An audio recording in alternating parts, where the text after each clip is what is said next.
Hey everyone, welcome back to the ASL Dyad. We're going to be making a video about 5 tips for deaf and hearing relationships.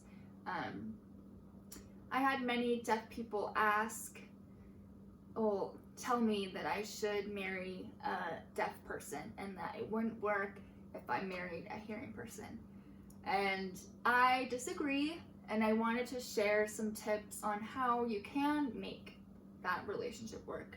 And people have asked him like why he married a deaf girl and like how that works. So we just wanted to share our experience, and we're not perfect. We still argue, we still have disagreements, and our relationship isn't perfect, but the things that we've done have helped help our relationship. So yeah, we're gonna go ahead and share those tips with you.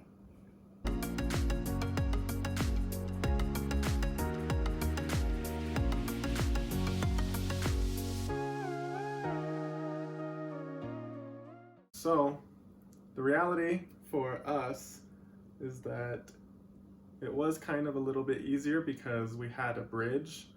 I didn't know anything about ASL, about the deaf community before I met her. And if she was just fully in that and didn't have her cochlear implant, there probably would have been no real way for us to communicate in the first place and get to know each other. And so the reality is that her cochlear implant was a really good bridge for us, and it helped us kind of start that so that she could teach me the basics so that I wasn't just like... I was very involved in the hearing world too. It wasn't just like I was completely deaf. So there is that. It is different, I think, if someone is completely deaf and someone who's completely hearing. It could still work, obviously, but like for us, he would have had to already known ASL or been not. I would have had to nothing. At least know something, but I literally knew absolutely nothing. Right. So. Yeah. But the first tip that we kind of wanted to share was that we had to be able to develop a couple identity. And so because I was hearing and she was in the deaf world, and she was able to kind of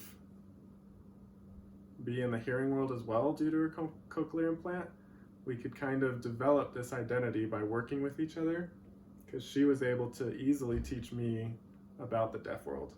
And I was able to learn it because we could communicate and everything. And so our couple identity has kind of grown into this hearing and deaf couple. Mm-hmm. That's what we like to identify as. Like, yes, I am deaf and he's hearing, and we make it work. And that's why we made the ASL Dyad, is to show that it can work. Yeah. Another thing that's important in helping us like develop our identity is like learning about each other's worlds. Really, it was mostly him learning about the deaf world, but he immersed himself. He listened to what I taught him.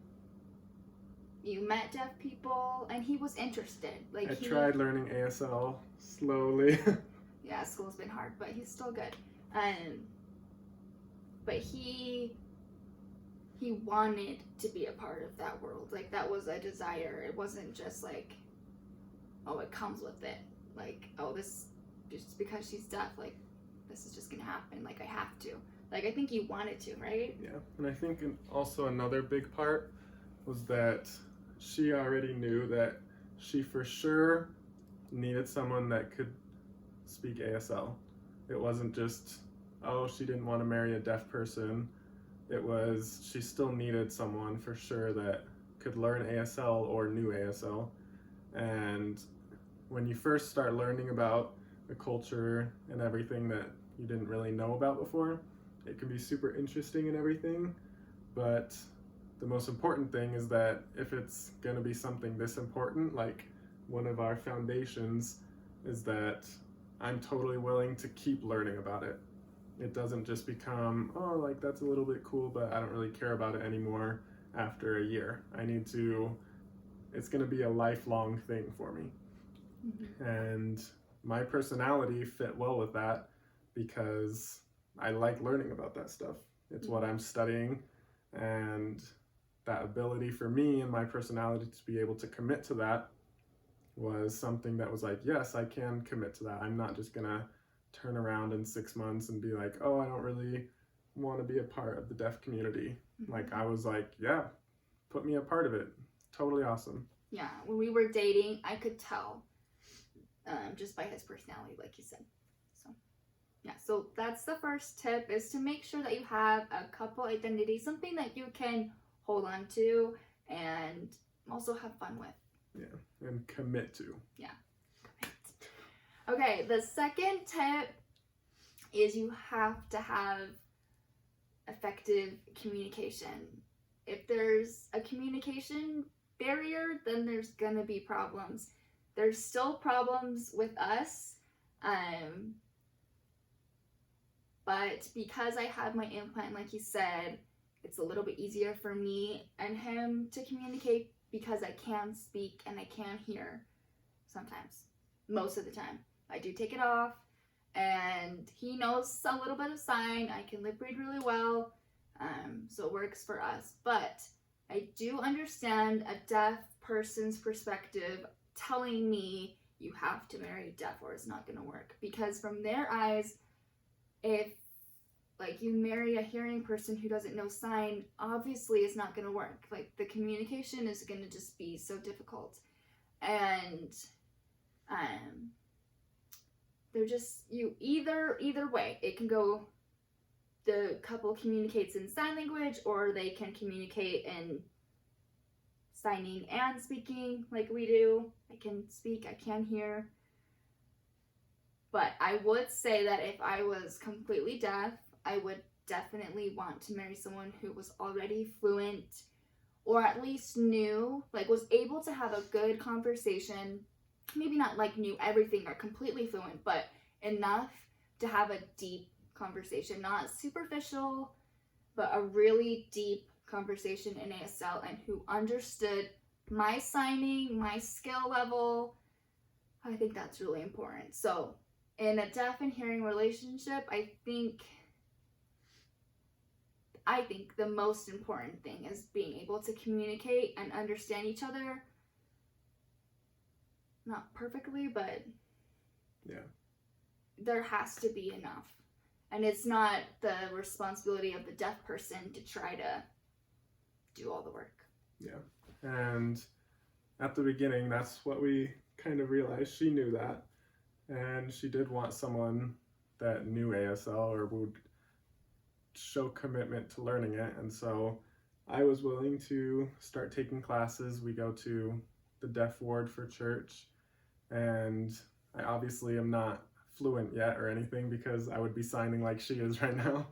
But like, I'll be taking my 4th ASL class later in the summer, and we can totally sign and everything from where I was, where I didn't even know, I knew literally nothing, not even the alphabet, to being able to talk with some of her deaf friends without any help is obviously been something that I needed to do, because I can't just stop at that kind of superficial level of communication, because right now our lives are decently simple.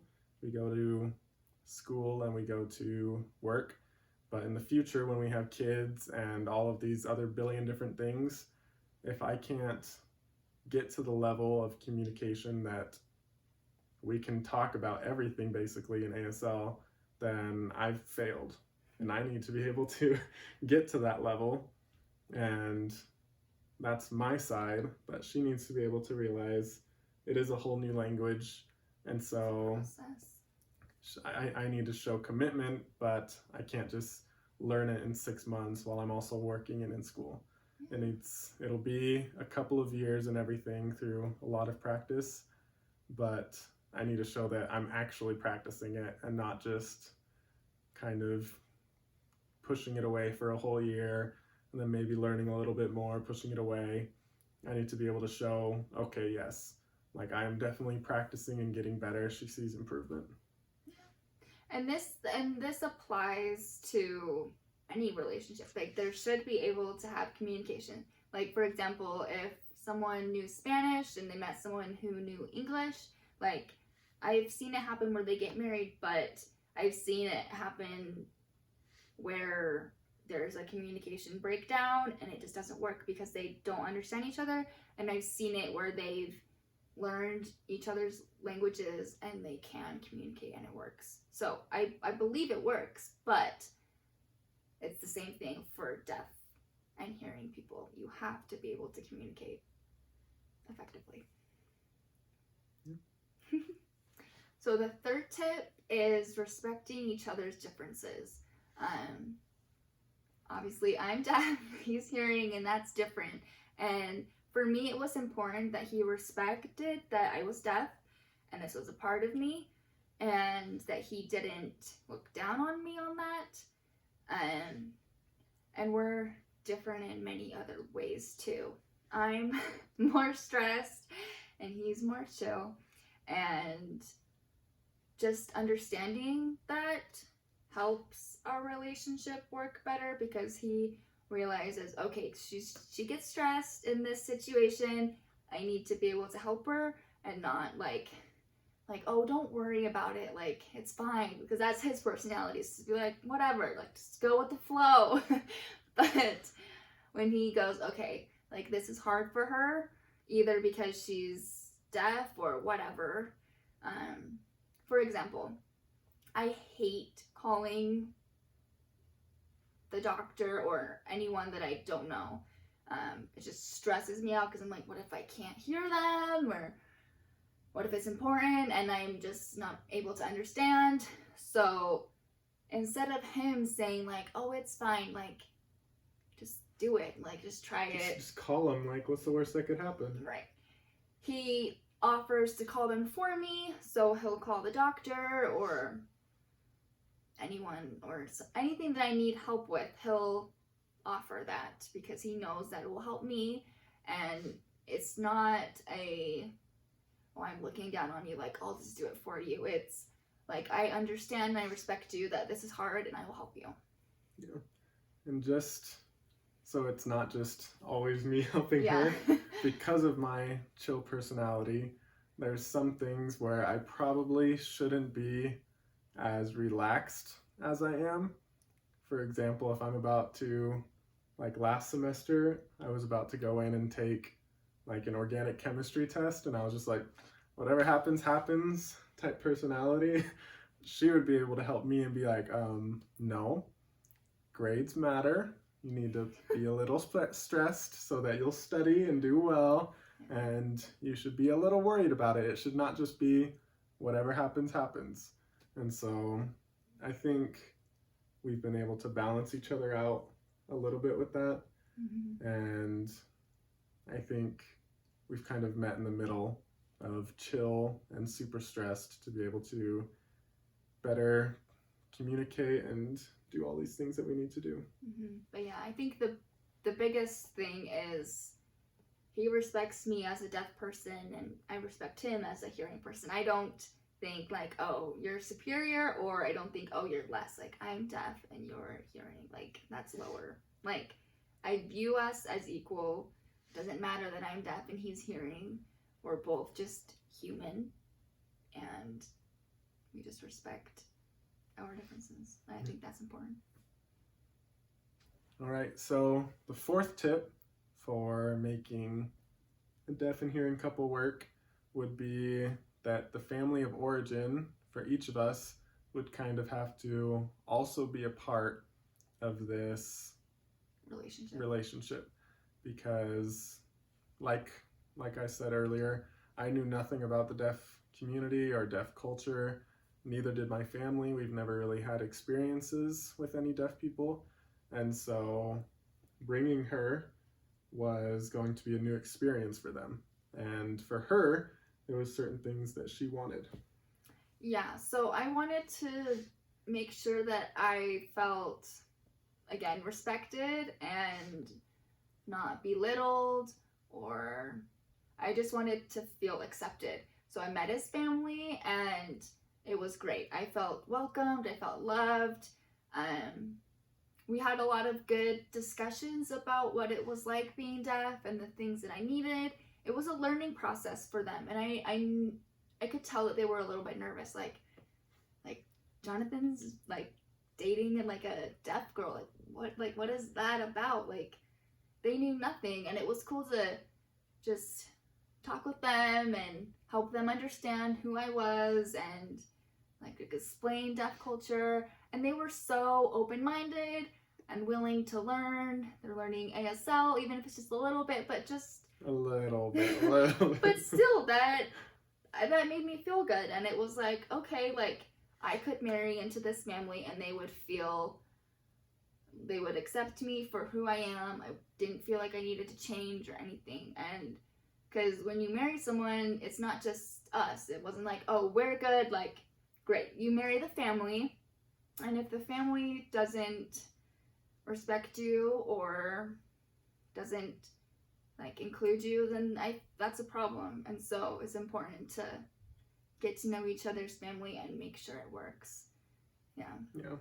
And I think that my parents' ability to be open helped a lot, because they were totally willing to ask questions, and if maybe one was like a little bit offensive, she was able to see, okay, they're just learning, they want to learn, they're not trying to be offensive or anything, and she educates them and they're like, oh, okay, like, we're sorry.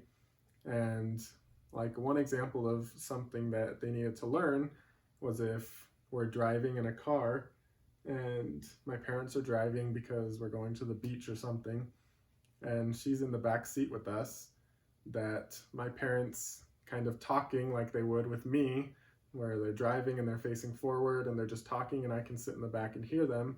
That's super difficult for her because there's cars around, we're on the freeway, it's super loud and everything.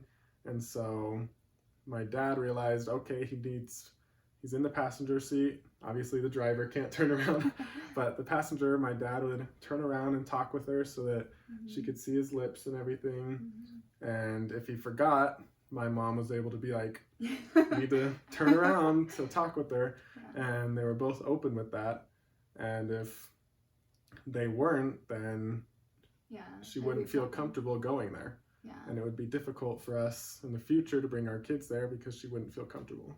So I am grateful for his family and just everything that they've done to help me. Another thing was, I remember they had some concerns and they were just curious, like, what's gonna happen with this? And I was able to explain, like, oh, you don't need to worry about that, and just helped clarify like misunderstandings or things like that. So that's important too, is having heartfelt, deep discussions with each other's families too.